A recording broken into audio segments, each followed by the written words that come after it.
എൻ്റെ പേര് Mary Linda. ഞാൻ കൊല്ലം ജില്ലയിലെ സെൻറ്റ് ജോസഫ് ഇടവകയിൽ നിന്നാണ് വരുന്നത്. ഞാൻ ആദ്യമായി ഇവിടെ വന്ന് ഉടമ്പടി എടുക്കുന്നത് 2018 അന്ന് ഞാൻ നിയോഗം വെച്ചതിൽ ഒരു കാര്യം എനിക്ക് മാതാവ് സാധിച്ചു തന്നിരുന്നു. ഞാൻ ഇത്രയും നാളും ഇവിടെ വന്ന് അത് സാക്ഷ്യപ്പെടുത്തുന്നതിന് താമസിച്ചതിനോർത്ത് മാതാവിനോട് ഈശോയോട് ഞാൻ ക്ഷമ ചോദിക്കുന്നു. അന്ന് ഞാൻ ഒരു 7 സെൻറ്റ് സ്ഥലം വാങ്ങിക്കുന്നതിന് അഡ്വാൻസ് കൊടുത്തിരുന്നു ഞങ്ങളുടെ നാട്ടിൽ.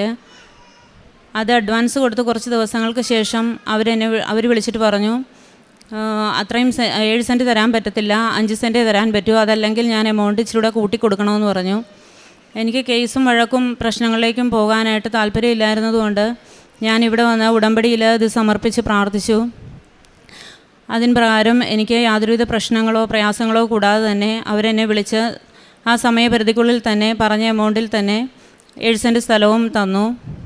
പിന്നീട് ഞാനിവിടെ വന്ന് ഉടമ്പടി പുതുക്കുന്നത് 2022 ഒക്ടോബർ മാസത്തിലാണ്. അതിനുശേഷം വീണ്ടും ഞാൻ ജനുവരി 2023 ഉടമ്പടി പുതുക്കി. ഞങ്ങൾ 8 വർഷത്തിൽ കൂടുതലായി ഞങ്ങൾ ആഗ്രഹിക്കുന്ന ഒരു ഭവനം പണിയുന്നതിന് വേണ്ടിയിട്ട് ഞാൻ അന്ന് 2023 ജനുവരിയിൽ ഉടമ്പടിയിൽ നിയോഗമായിട്ട് ഒരു ഭവനം പണിയുകയോ അല്ലെങ്കിൽ ഞങ്ങൾ താമസിക്കുന്ന വീട് മെയിൻ്റനൻസ് ചെയ്ത് ഒരു പുതിയ ഭവനാക്കി മാറ്റുകയോ ചെയ്യണമെന്നും പറഞ്ഞിട്ട് ഞാൻ മാതാവിൻ്റെ അടുത്ത് നിയോഗം വെച്ചിരുന്നു. 2023 മാർച്ചിൽ തന്നെ ഞങ്ങൾക്ക് മാതാവ് ഒരു പുതിയ ഭവനത്തിന് തറക്കല്ലിടുന്നതിന് അനുഗ്രഹം നൽകി. 2024 ഏപ്രിൽ മാസത്തിലെ പാലുകാച്ചി ഞങ്ങൾ പുതിയ വീട്ടിലേക്ക് താമസമായി. ഇത് എൻ്റെ മകൾ നിഖിത. മോള് 10ാം ക്ലാസ്സിലായിരുന്നു, ഇപ്പോൾ +1 10ാം ക്ലാസ്സിൽ പഠിക്കുന്ന സമയത്ത് മോഡൽ പരീക്ഷ 2 കഴിഞ്ഞ സമയത്ത് മോൾക്ക് ഭയങ്കരമായ ക്ഷീണവും തളർച്ചയും വിശപ്പില്ലായ്മയൊക്കെയും കാണിച്ചു. ആളങ്ങ് മെലിയുന്നത് പോലെ എനിക്ക് തോന്നി. ഞാൻ കുഞ്ഞിനെ പിടിച്ച് നോക്കുമ്പോൾ കണ്ണിൻ്റെ പോളയിലൊക്കെ ചെറിയൊരു മഞ്ഞ നിറം പോലെ തോന്നി. ഞാൻ വർക്ക് ചെയ്യുന്നുണ്ട് ഒരു ഹോസ്പിറ്റലിൽ. ഞാൻ അവിടെ സിസ്റ്ററെ കാണിച്ചപ്പോൾ സിസ്റ്റർ പറഞ്ഞു ബിലിറുബിൻ ഒന്ന് നോക്കാൻ പറഞ്ഞു. അങ്ങനെ ഞാൻ ലിവർ ഫങ്ഷൻ ടെസ്റ്റ് മോളെ ചെയ്യിപ്പിച്ചു. അതിൽ ബിലിറുബിൻ 2.5 ആയിരുന്നു, നോർമലിലും കൂടുതലായിരുന്നു. ആ ഡോക്ടറെ കാണിച്ചപ്പോൾ ഡോക്ടർ വേറെ കുറേ ടെസ്റ്റുകൾ കൂടെ തന്നു. അതെല്ലാം ചെയ്തപ്പോൾ അതെല്ലാം നോർമലായി. അപ്പോൾ ഡോക്ടർ പറഞ്ഞു ഇതൊരു പക്ഷേ ജനറ്റിക്കായിട്ടുള്ള ഗിൽബർട്ട് സിൻഡ്രോം എന്ന് പറയുന്ന അസുഖമായിരിക്കും. അത് അസുഖമെന്ന് പറയാൻ പറ്റില്ല. അതിന് പ്രത്യേകിച്ച് ട്രീറ്റ്മെൻറ്റൊന്നും ആവശ്യമില്ല, മറ്റ് പ്രശ്നങ്ങളൊന്നും ഉണ്ടായില്ല. പക്ഷേ നമ്മളെപ്പോൾ ലിവർ ഫങ്ഷൻ ടെസ്റ്റ് ചെയ്താലും ബിലിറുബിൻ ലെവൽ ഇതേ റേഞ്ചിൽ തന്നെ കാണിക്കുമെന്ന് പറഞ്ഞു. എനിക്ക് 10 ദിവസത്തേക്ക് മോക്ക് കൊടുക്കാനായിട്ട് സിങ്ക് ടാബ്ലറ്റ് തന്നു.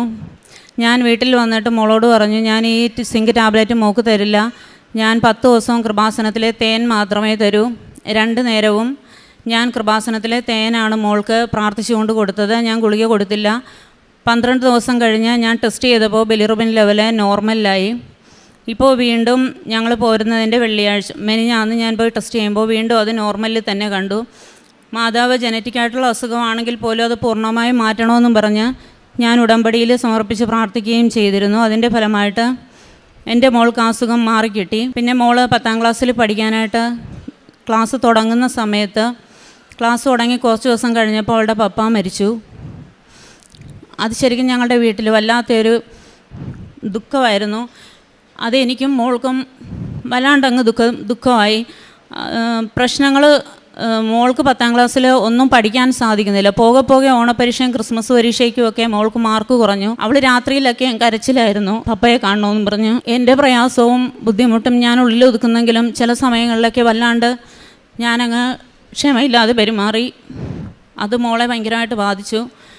പരീക്ഷ സമയത്ത് മോഡൽ പരീക്ഷയുടെയൊക്കെ അസുഖവും കൂടെ വന്നപ്പോൾ ഞാനിവിടെ വന്ന് ഉടമ്പടിയിൽ നിയോഗം വെച്ചു. മാതാവ് ഞാനൊരു A+ പോലും എൻ്റെ മോൾക്ക് വേണ്ടി ചോദിക്കുന്നില്ല, പക്ഷേ അവൾക്ക് മാർക്ക് കൊടുക്കണം. അടുത്ത മേളിലോട്ട് ഹയർ സ്റ്റഡീസിന് പോവേണ്ടുന്ന രീതിയിലുള്ള അവൾക്ക് ഇഷ്ടമുള്ളൊരു വിഷയം എടുത്ത് പഠിക്കുന്നതിന് വേണ്ട രീതിയിലുള്ളൊരു മാർക്ക് അവൾക്ക് കൊടുക്കണമെന്ന് പറഞ്ഞ് ഞാൻ പ്രാർത്ഥിച്ചു. എൻ്റെ മോൾക്ക് മാർക്ക് തീരെ കുറയാതെ 5 A+ കിട്ടി. ഞങ്ങളെ മാതാവ് അനുഗ്രഹിച്ച ഒരുപാട് അനുഗ്രഹങ്ങൾക്ക് ഞാൻ നന്ദി പറയുന്നു. ഞങ്ങൾ പ്രേക്ഷിത പ്രവർത്തനം എന്ന് പറയുന്നത് ഞാനിവിടെ നിന്ന് ഉടമ്പടി പത്രം എനിക്ക് പറ്റുന്ന മാസങ്ങളിലെല്ലാം വന്ന് വാങ്ങിച്ച് ബസ് സ്റ്റാൻഡുകളിൽ കൊടുത്തിട്ടുണ്ട്. അല്ലാതെ ഓഫീസുകളിൽ ഞങ്ങൾ ജോലി ചെയ്യുന്ന ഓഫീസിലും അല്ലാതെയും കൊടുക്കാറുണ്ട്. കൂടാതെ ഞാൻ വീടുകളിൽ കൊണ്ടുപോയി കൊടുത്തിട്ടുണ്ട്. പിന്നീട് ഞാൻ കാരുണ്യപ്രവൃത്തി എന്ന് പറയുന്നത് ഞാൻ മാസത്തിൽ 6 പൊതി ചോറ് ഞാൻ തന്നെ സ്വന്തമായിട്ട് പ്രിപ്പയർ ചെയ്ത് 6 പൊതിയാക്കി വഴിയരികിലുള്ള വിശന്നിരിക്കുന്ന ആർക്കെങ്കിലുമൊക്കെ ഞാൻ കൊണ്ടുപോയി കൊടുക്കാറുണ്ട്. കൂടാതെ എനിക്ക് ഇതുവരെ ഇല്ലാതിരുന്ന ഉടമ്പടിയിലൂടെ എനിക്ക് കിട്ടിയ ഒരു അനുഗ്രഹമാണ്. എത്ര പ്രയാസം ഉണ്ടെങ്കിലും എനിക്ക് സന്തോഷമായിട്ടിരിക്കാൻ സാധിക്കുന്നുണ്ട്. ഒരുപാട് പ്രയാസങ്ങളുള്ള സമയത്ത് പോലും മാതാവ് ഈശോയും കൂടെയുണ്ട്. മാതാവ് ഈശോ അറിയാതെ ജീവിതത്തിലൊന്നും സംഭവിക്കുന്നില്ല എന്ന് ഓർക്കുമ്പോൾ എൻ്റെ പ്രയാസങ്ങളും ദുഃഖങ്ങളും എല്ലാം മാറിക്കിട്ടുന്നുണ്ട്. കൂടാതെ എനിക്ക് 10 മിനിറ്റെങ്കിലും ഈശോയോടും മാതാവിനോടും സ്വകാര്യമായിട്ടിരുന്ന് പ്രാർത്ഥിക്കാനായിട്ടുള്ള ഒരു അനുഗ്രഹം കിട്ടിയിട്ടുണ്ട്. ഇത്രയും അനുഗ്രഹങ്ങളാണ് എനിക്ക് മാതാവ് ഈശോയും തന്നിട്ടുള്ളത്. ഇതിൽ കൂടുതൽ എനിക്ക് ചെറുതും വലുതുമായിട്ടുള്ള അനുഗ്രഹങ്ങൾ ഒരുപാട് കിട്ടിയിട്ടുണ്ട്. ഇത്രയുമാണ് ഞാൻ പറയുന്നത്.